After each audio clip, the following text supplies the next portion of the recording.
Swearing and intentions. When you call me that, smile. In this video, we're going to be talking especially about slurs, and we're going to be talking about the context of slurs and how they get used. We're going to be using as our primary example an example from the book The Virginian by Owen Wister. This is an old novel that was written way back when. It was one of the first literary westerns. But before we get into that, I want to get into some kind of background. First of all, I've often heard this said that, somebody will tell me, oh, it's okay for me to use X, where X is a slur of some sort or another. And what they mean by that is it's okay for me to use it because I'm not homophobic, or I'm not sexist, or I'm not racist, and therefore my intentions are pure, and so it's okay for me to use it. Well, I don't find that logic very persuasive. Intentions are important, but they're not the end-all and be-all of language usage. We have to consider three different parts. So first of all, there's the intentions of the speaker. That's highly important. But there's also the reaction of the hearer, which is also important. And equally, we can't just focus on the reaction of the hearer. It's also important to look at the intentions of the speaker. And then equally important is to look at the conventions of the society. We are not independent operators. We belong to this larger system that is society. And there are conventions about usage. There's conventions about who can use certain words and who cannot. It's taboo for some people to use certain words and not for others. And that's part of our societal understanding. Those three components are important. John Austin described this in a slightly different way. And I'm going to be using his terminology. So first of all, he said that every speech act, that is, every time that we use language, we have done a speech act. We've performed a speech act. And there are three aspects of every speech act.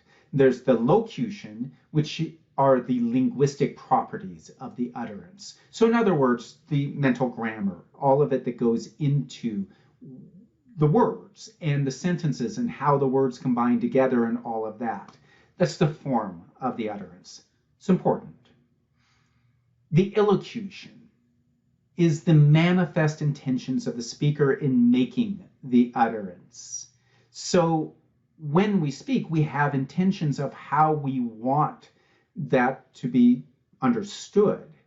In other words, what sort of act we intend this to be. Is it a compliment? Is it an insult? Is it a promise? Is it an apology?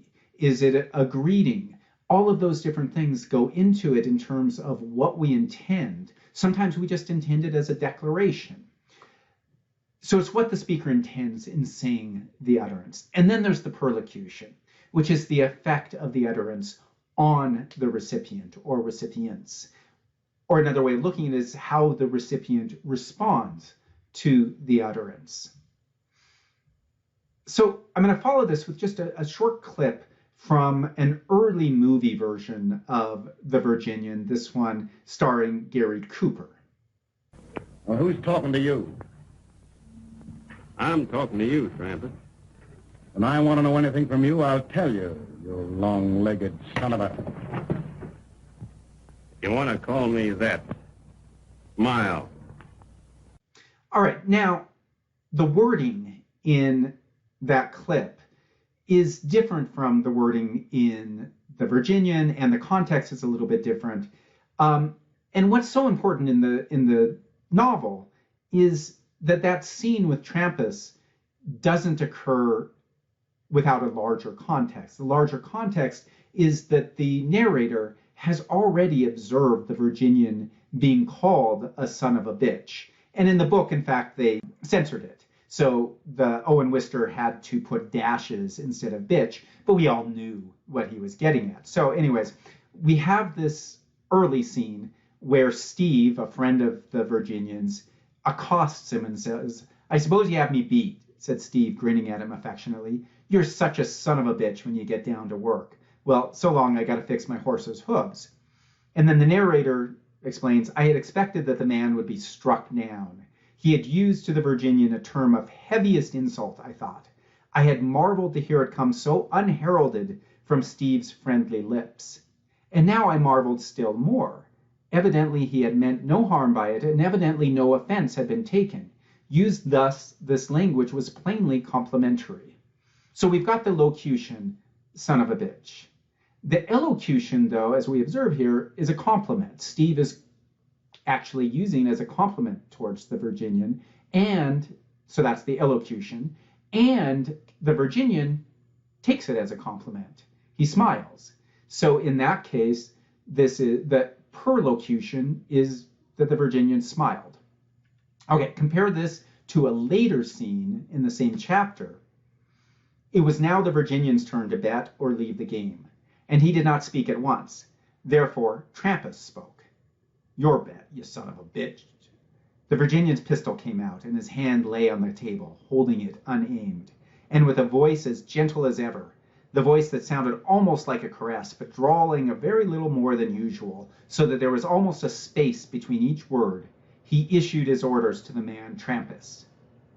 When you call me that, smile. And he looked at Trampas across the table. Okay, so, same locution, son of a bitch, but this time the illocution was clearly meant as an insult. And the perlocution this time was a gun being pointed at Trampas, just as we saw in that video clip. So very different perlocution, very different illocution, same locution. And that's the key, is that it's not enough for Trampas or Steve to have the right intentions. It's also important how the Virginian responds and that larger context. So part of what the narrator is going through is he has to understand that this is a different society with different conventions than the one that he came from back east. So the narrator ends this chapter by saying, something had been added to my knowledge also. Once again, I had heard applied to the Virginian that epithet which Steve so freely used. The same words, identical to the letter, but this time they had produced a pistol. When you call me that, smile. So I perceived a new example of the old truth, that the letter means nothing until the spirit gives it life.